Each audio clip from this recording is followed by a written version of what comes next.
Well, what can I say about this? It was definitely a score for our second year fledgling endeavor to bring this film to Chicago for this weekend.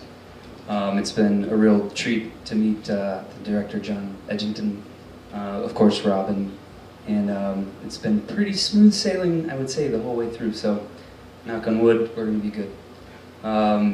So this is it.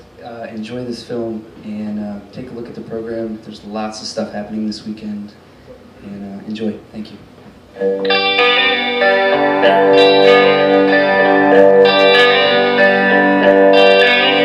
I often dream of trains when I'm alone.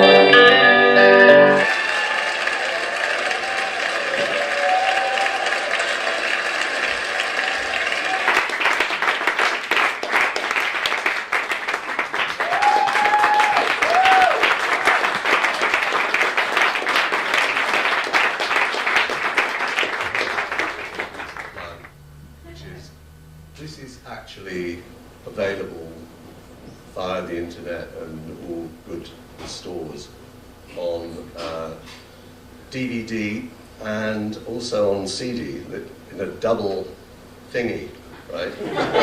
You mean there's two of them? Yeah. And you've got the sound, or you've got the whole concert on CD, and you've got the DVD as well, and it's great bargain price if you go on the yeprock.com website. Is it exactly the same sound on both discs? No, the CD has got a couple of extra numbers in it. But is it the same mixes? Same mix, entirely, absolutely. Oh, right, wow. Yeah. So if you lost one of them, you'd have almost all the other. Yeah, in fact, we borrowed some from the other and back again. But we're okay because we don't make any money out of this ourselves, do we? We make absolutely nothing out of this. Which and we is... set that up ourselves too. Yeah, and I don't know if anyone's making any money out of this event this weekend, but if they are, that's great. I'm delighted. Well, things that run at a profit aren't always necessarily good things, morally, are they? That's true. I hear they've bailed the banks out again.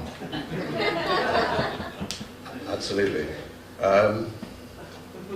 Robyn invited me to make film of this concert. Maybe I should start the Q&A by asking him why on earth he wanted me to do that.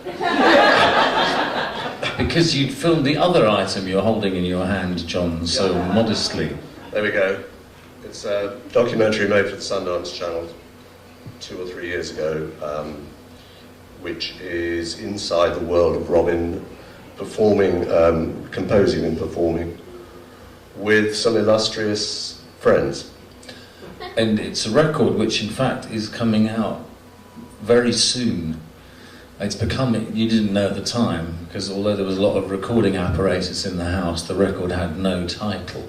Just as a gestating baby doesn't always have a name, although it generally has one within about 2 weeks of popping out. So anyway, this record is now called Propeller Time, but back then it was just called The Record, or in fact The Session, or in fact John's filming session. And yes, so it's on that CD, which is actually named after the film title. That's because it has a film title. Not the film you've just seen, another item. This is available only as one disc. That will be known as the one disc item, not the two sometimes overlapping disc item, which is the sex, food and stuff. Get them both, basically. A question, sorry. Question. Did you say you had one? Oh, okay. Anyone want to know anything yet?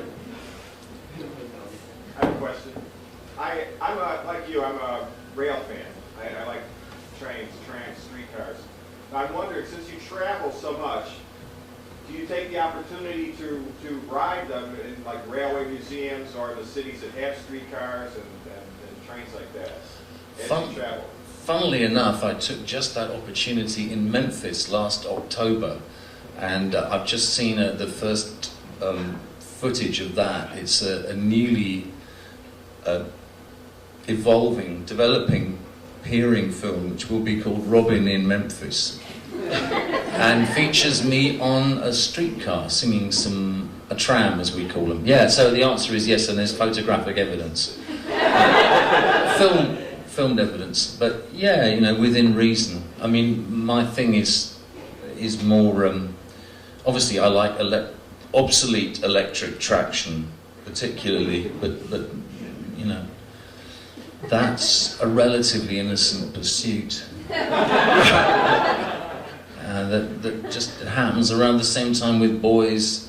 I think it's 1 in every 15,000 fertilised eggs develops into a obsolete electric traction fetishist, just as girls around that same age tend to get into horses. Both means of transport, but it's interesting because what the girls are going for is the organic pre-industrial revolution and possibly post-apocalyptic view. Whereas, I don't know, John, what were you drawn to at that magnetic age? Meccano. Probably nobody knows what Meccano is, but it was little bits of metal with holes in that you screwed together. When you were 5 or 6 years old, you just screwed these things together all day long with a screwdriver, and it just got bigger and bigger and bigger. And then... Rector sets, they call them. Yeah. Okay, same thing, yeah. Then my big sister would come and smash it up, and that would be... Missing syllable there, erector sets. Good for a boy of that age. Like building zeppelins. Oh yes, yeah, and the other thing is, appropriate. Meccano they all had those wheels, didn't they? But you'd only get one wheel per set. That's right. It's a very solitary. It's very solitary. Because you'd have a not vehicle. very healthy, I don't think. Well, it's a paradigm of society. What can you do with one wheel? Go around in circles, dragging your axle on the tarmac. I used to tie the piece that I'd made onto the tail of my rabbit. I know. The rabbit's made a sudden entry, John. Yeah. I just remember the rabbit, and it's not a nice memory. I shouldn't have done that. It sounds like this happened on multiple occasions. Would you well, untie the gear afterwards, or did the rabbit just shake it off? I used to... Well, I thought I loved the rabbit, but I think I tormented it. Well, there are connections between love and torment. But it's interesting, the link rabbit Meccano. It is it's a very good Be a one. good name, wouldn't it, for a bank robber or some kind of interloper? Freeze your ass, it's Rabbit Meccano. They thought he was here, but he was here already. I had some as well, yeah, but the rabbit eluded me. No rabbits. No rabbit Robyn. The man without a rabbit from Earth. That's okay. Hello, there's a hand. Someone